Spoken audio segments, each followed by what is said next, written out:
Melalui judul Karakterisasi Selulosa dari Limbah Kulit Buah Kakao sebagai Bahan Baku Bioplastik Edible Film Ramah Lingkungan, kami berfokus pada pemanfaatan limbah kulit kakao menjadi sumber selulosa bernilai tinggi. Penelitian ini merupakan bagian dari skema penelitian dosen pemula yang dilaksanakan oleh dosen dan peneliti di Politeknik Palu pada tahun 2025. Diketuai oleh Miming Berlianhi, B. Salam, bersama anggota Nadirah B. Andi Palawa. Penelitian ini menggabungkan ilmu pengetahuan, inovasi, dan kepedulian terhadap keberlanjutan lingkungan. Kulit buah kakao, Cocoa Pod Husk, CPH, merupakan limbah agroindustri yang jumlahnya melimpah, khususnya di sentra produksi kakao seperti Sulawesi Tengah. Sayangnya, limbah ini masih belum dimanfaatkan secara optimal, dan sebagian besar hanya dibuang begitu saja, yang pada akhirnya dapat mencemari lingkungan.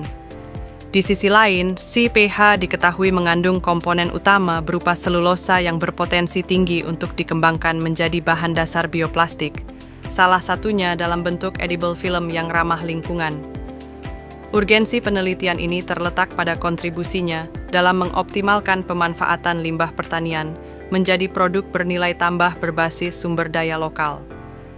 Pemahaman karakteristik dasar selulosa hasil ekstraksi dari Cocoa Pod Husk CPH akan menjadi langkah awal yang krusial sebelum diformulasikan menjadi bahan bioplastik edible film.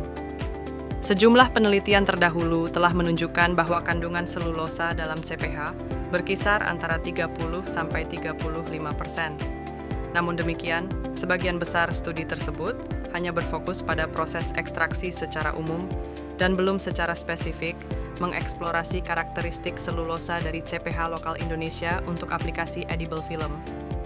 Penelitian bertujuan untuk ekstraksi selulosa dari kulit buah kakao, pod husk cacao, dengan menggunakan metode alkalisasi menggunakan beberapa konsentrasi natrium hidroksida. Penelitian ini memiliki kebaruan karena secara khusus mengkaji selulosa dari kulit buah kakao lokal Indonesia melalui pendekatan sederhana dan terencana, yaitu dengan menggunakan beberapa variasi konsentrasi larutan NaOH untuk melihat hasil ekstraksi awal secara terukur. Kajian ini tidak hanya menyoroti rendemen dan tampilan fisik selulosa, tetapi juga mengintegrasikan analisis gugus fungsi menggunakan Fourier Transform Infrared Spectroscopy (FTIR) sebagai bagian dari karakterisasi awal. Hasil analisis FTIR menjelaskan bahwa perbandingan spektrum FTIR pada ketiga perlakuan memberikan gambaran mengenai efektivitas NaOH dalam menghilangkan komponen non-selulosa, terutama lignin dan hemiselulosa, serta dampaknya terhadap struktur selulosa.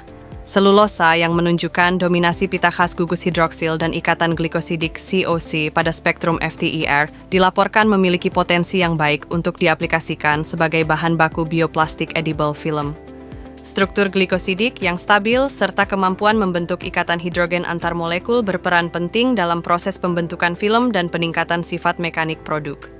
Secara keseluruhan, hasil FTIR mengonfirmasi bahwa peningkatan konsentrasi NaOH dari 2% hingga 6% meningkatkan efektivitas proses delignifikasi, yang ditunjukkan oleh berkurangnya pita karbonil dan aromatik lignin, serta semakin dominannya pita khas selulosa.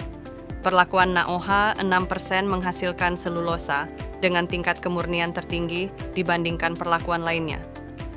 Hasil dari analisis FTIR ini sejalan dengan parameter rendemen selulosa, di mana secara keseluruhan hasil penelitian ini menunjukkan bahwa peningkatan konsentrasi NaOH dari 2% hingga 6% secara konsisten meningkatkan rendemen selulosa kulit kakao.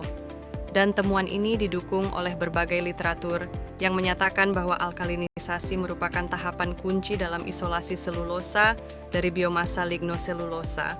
Secara keseluruhan, temuan penelitian ini menunjukkan bahwa konsentrasi NaOH merupakan parameter utama dalam pengendalian intensitas warna selulosa melalui perubahan struktur, komposisi kimia, dan sifat optik serat.